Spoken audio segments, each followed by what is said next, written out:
अगर हमारे को दर्द होता है तो हम क्या कहते हैं, ओ माँ।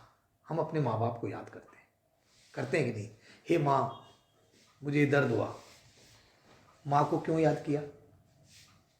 माँ को इसलिए याद किया कि माँ आपको जीवन देती है, वो आपको खिलाती है, पिलाती है, आपका रक्षा करती है।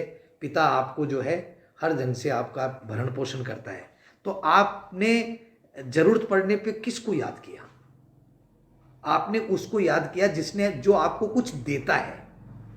तो जब हम माता पिता को याद करते हैं तो इसका मतलब क्या हुआ कि माता पिता हमें जीवन देने वाले हैं। तो जो जीवन देने वाला है वो पिता समान है। तो ईश्वर जो है, हम जब परेशान होते हैं तो ईश्वर को भी याद करते हैं। ईश्वर को क्यों याद करते हैं? क्योंकि वो हमें देता है। तो पहला पहला कौन हुआ? भगवान, माता पिता। जब हम एज ए स्टूडेंट पढ़ रहे होते हैं तो हमें क्या करते हैं कि हमें जो चीज़ समझ में नहीं आती, हमें कौन सिखाता है? टीचर हमारा सिखाता है कि तू ये कर। वो उसके साथ खड़ा है, उसकी मदद करने को तैयार है। तो वो क्या कर रहा है? वो आपको कुछ दे रहा है। तो देने वाला कौन हुआ? भगवान। तो गुरु कौन हुआ दूसरा? भगवान। अब इसको अगर और थोड़ी गहराई में अगर हम जाएं तो हम क्या पाते हैं कि भगवान कहते हैं कि हे अर्जुन, इंद्रियों में मन मैं हूं। और अगर भगवान मन है तो हम इसको फील कर सकते हैं कि वो कितने पावरफुल हैं कि हम कहीं भी 1 मिनट 2 मिनट से ज़्यादा ध्यान लगा नहीं पाते हैं और हमारा मन तुरंत कहीं ना कहीं भाग जाता है। इसका मतलब क्या हुआ कि भगवान जो हैं वो इतने प्रबल हैं इंद्रियों में कि उनको पकड़े रखना बड़ा मुश्किल है। तो फिर क्या करना चाहिए? तो भगवान खुद ये कहते हैं कि अर्जुन, जो मन से मुझे याद करता है, या तो वो संसार को याद करेगा, या तो वो पूरे समय संसार में रमण करेगा, या तो वो मेरे में रमण करेगा। तीसरी तो कोई अवस्था ही नहीं है।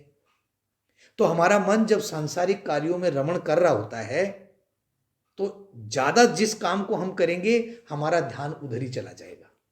तो अगर हम ज्यादा संसार में व्यस्त हैं तो सांसारिक चीजें हमारे मन पे हावी रहेगी, हमारे दिमाग में हावी रहेंगी। और अगर वो समय अगर ईश्वर के प्रति लग रहा है तो वो समय हमारा ईश्वर के प्रति मन है तो वहां पे ध्यान होगा। हमारे जो हिंदू जो संस्कृति है उसके अंदर लोग अपने बच्चों के नाम माधव, दक्ष, कृष्ण, राधे ये नाम क्यों रखते हैं? कि भगवान कहते हैं कि मैंने इस मनुष्य को इस संसार में भेजा है अपना भला करने के लिए, अपना उद्धार करने के लिए।